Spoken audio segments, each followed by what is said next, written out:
Okay, welcome back. Let's continue for the next lecture. We're continuing onward with the topic of the human eye and the human vision system. And so, last time we finished talking about different kinds of eye movement. I went into a bit of detail on saccades and smooth pursuit. I'm going to cover other eye movements in just a moment. I first want to make a quick correction that was pointed out during the break. So, I gave these 6 different eye muscle names, and these two, superior oblique and inferior oblique, I had them swapped in the previous lecture. So, this is the way they should be. Superior means on top and inferior means below. So, that's all. So, I just had these inverted. The rest is correct. So, eye movement number 3 that I want to talk about is the vestibulo-ocular reflex. You can see it has the word vestibular in it.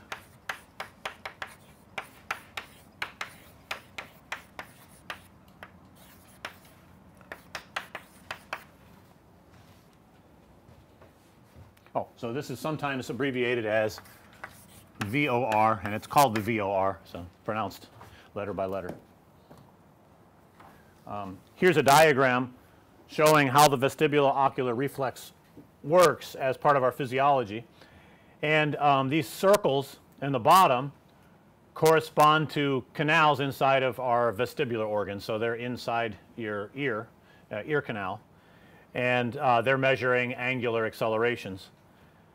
And so, for example, you have the right vestibular organ, and that's connected through a very short kind of loop, let's say, that does not use your higher level brain functions at all. A very tight loop. It controls these left eye muscles, and then your left vestibular organ is controlling the right eye muscles. It's exactly these muscles that we've drawn on the board there for the eye movements. And in less than 10 milliseconds of delay, you get these eye rotations that counter the rotation of your head. There's also translational movement as well. So, it's even occurring when I do this. If I just translate my head back and forth without doing any significant rotating. But the important thing is, the most common thing is that when I put an object in front of me and I go back and forth like this, I have the vestibulo-ocular reflex working for me. That's causing me to perceive this as stationary, and it's again stabilizing images on my retina for that, right. So, in one case, the smooth pursuit, it was the object of interest that is moving while the viewer is remaining still, and in this case it's the viewer who's moving and the object is remaining still. Of course, you can imagine some combinations of motion of both, but I'm just trying to separate them out nicely. So it's fascinating that it bypasses the brain, at least the higher level parts of the brain. So the response time is around 10 milliseconds, which makes it the fastest reflex in your body. So, purpose is to keep image stability.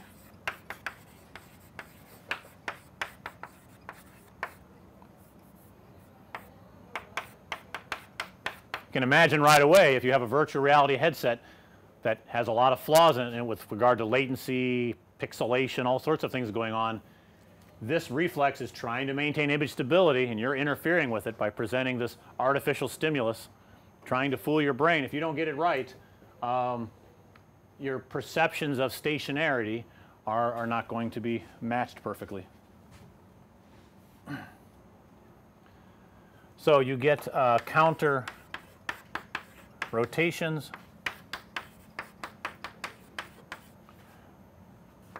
and also translations. Well, you get counter rotations to compensate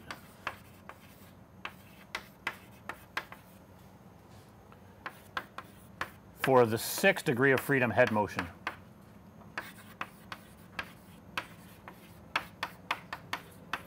Right? So, you're getting rotations because of these eye movement muscles being connected to the vestibular organ.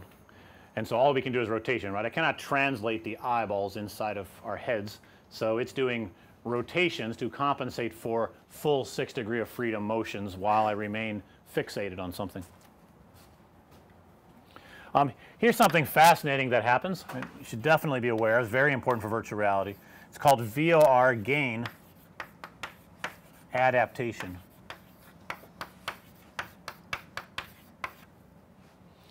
So in this case, I'm looking at this bottle and I move my eyes accordingly with the vestibulo-ocular reflex as I rotate my head. The counter rotation rate of my eyes is exactly matching the rotation rate of my head, right. So it's a perfect one-to-one correspondence. That corresponds to a gain of 1. If I were to put on some glasses and then do this very quickly, I would perceive the bottle as swaying back and forth. We would call that a swimmy kind of motion. Now for those of you who are wearing glasses for a long period of time, if you do this experiment, the bottle should look stationary. And so what's happening is the optics of your glasses are causing a distortion, but your brain is learning to compensate for that. So your vestibulo-ocular reflex, this gain parameter, will adapt and change to your glasses. If you take your glasses off immediately and then do this, you might see the real world, an object in the real world looking like it's not stationary, which is quite incredible, right. If you put on a virtual reality headset where the optics have distortion in them and it has not been correctly compensated, your brain may adapt to that. And then when you take the headset off and you do this, in the real world might look like it's swimming back and forth. So when I was doing development at Oculus, I saw this very frequently. I would spend hours trying to fix distortion, tracking other kinds of things, and then I would go look at the menu board for lunch, turn my head back and forth, and the menu board looked like it was swaying back and forth and it wasn't right. You know, so and I started to really question reality in many ways, right. It's very strange to have this happen. So these things are somewhat invisible to us. They're happening all the time. If you wear glasses, you know these things are happening. It's a question, yes? We are saying that you can compensate for 6 diodes of head, but eyes have only 2 diodes. So how can it compensate? Let's see. So we're compensating for 6 degrees of freedom of head motion, but we only have 2 or 3 degrees of freedom, I guess, right, with the eyes in general, I guess, right. But I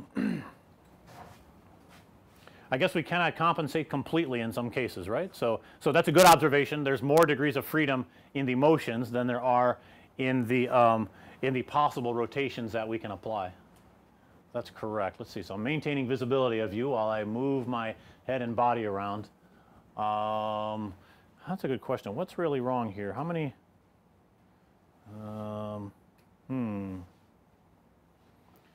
It's interesting. It's when I'm doing these motions, it's very hard. I guess I have to think about designing a particular motion that's going to be hard, right? If I do that, I think my VOR is not working very well. Anyone want to try that? Do some very strange figure 8 motions like that. Actually, I don't feel too well now. So I think that's I think yes, it's possible to design some complex motion patterns that cannot be compensated directly by the VOR. That's my guess to your answer. It's a great question. I haven't considered that before. Anyone else? So I did sort of energize everyone towards paying attention to degrees of freedom very carefully. So you did that well. That's it's a good question. I should have anticipated it. Let's see. So another case.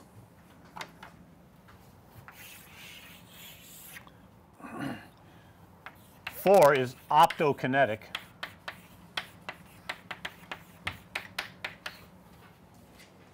And this is an alternation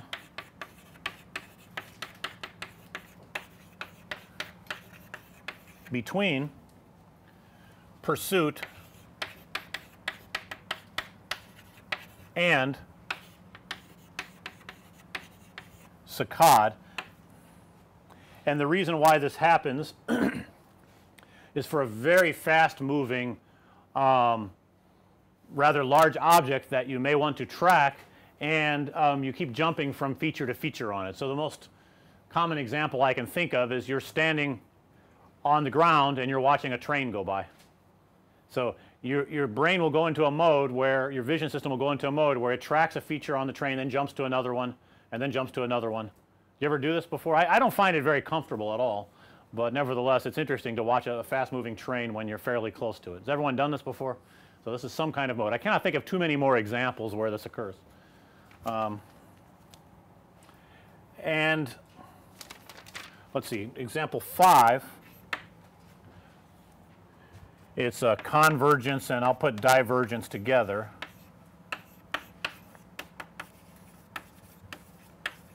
Now you put divergence there. I'm not saying that your eyes are diverging outward when you're looking, right? Some people may have such a condition, but what I mean to say is that when I'm converged and they're looking together, then when I look at an object that's far away, they diverge, right? The motion is diverging. So your muscles are either pulling them towards convergence or pulling them away towards divergence. So that's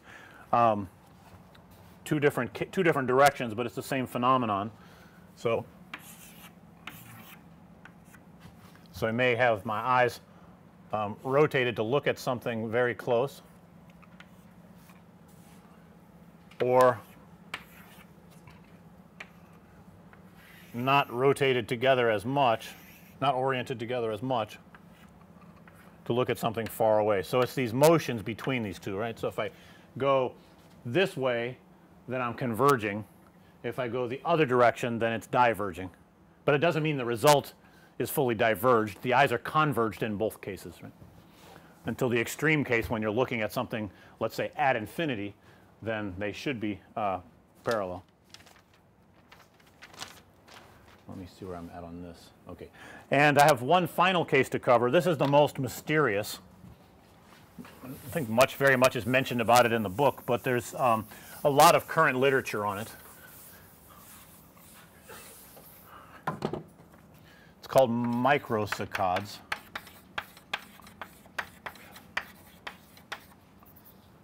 That's number 6. So these are tiny motions. They're around 1/30th to 2 degrees of motion. They're involuntary, and this may be one of the reasons why I showed you some images in the first class. And one of the images I showed you looked like some kind of fractal pattern, and it looked like it was moving all by itself, but clearly it wasn't moving. And microsaccades might be one of the reasons for this. So I've done some research on this. I've found half a dozen different possible explanations of what microsaccades are good for. Some of them may have to do with further stabilization, perhaps refreshing photoreceptors that have become saturated over time, all sorts of possibilities. But largely researchers are debating this over the last few years. But just something to point out, there are all these additional motions. So the amount of instability in the images that are falling onto our retinas I really find astounding, and the brain is compensating for all of that. So the microsaccades category could have a half a dozen subcategories where microsaccades are occurring for various purposes. These have been known for a very, very long time. Robert Darwin, father of Charles Darwin, actually discovered them first, so in the 19th century. So a very long time they've been known, but we still don't have an explanation of what exactly they're good for. So why are they occurring? They're clearly intentional. It's not some kind of accident, it seems. So.